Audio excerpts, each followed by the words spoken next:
wabarakatuh.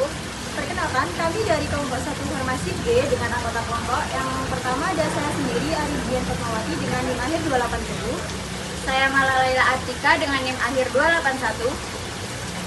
Saya Raida Zafira dengan NIM akhir 293. Saya Raida Sabroto dengan akhiran NIM 298. Kami akan menjelaskan tentang etika dan regulasi uji praklinik. Tolong disimak baik-baik ya.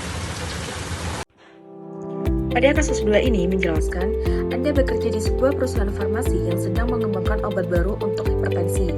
Perusahaan tersebut berencana untuk melakukan uji praklinik menggunakan model hewan, yaitu tikus.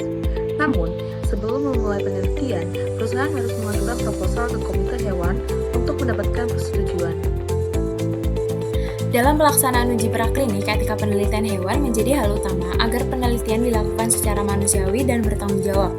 Prinsip etika yang digunakan adalah prinsip 3R, yaitu yang pertama ada replacement, mengganti penggunaan hewan dengan metode alternatif seperti in vitro atau in silico bila memungkinkan. Yang kedua ada reduction, yaitu mengurangi jumlah hewan tanpa menurunkan validitas hasil penelitian.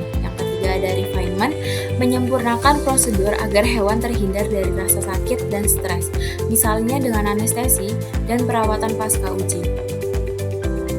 Kemudian, selain prinsip 3R, prinsip etika juga menekankan pada hal lain. Yang pertama yaitu penghormatan terhadap kehidupan hewan dengan menjaga kebersihan, nutrisi, dan lingkungan pemeliharaan.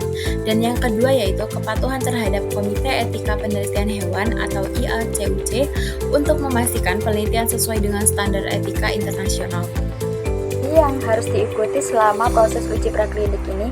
Jadi, regulasi uji praklinik memastikan penelitian dilakukan dengan standar yang diakui secara nasional dan internasional agar hasilnya valid dan dapat diterima otoritas obat di seluruh dunia. Yang pertama ada pedoman nasional, dan di mana ada peraturan pemerintahan tentang penggunaan hewan untuk uji coba, peraturan BPOM tentang persetujuan uji praklinik, dan yang terakhir ada penerapan GLP di laboratorium nasional.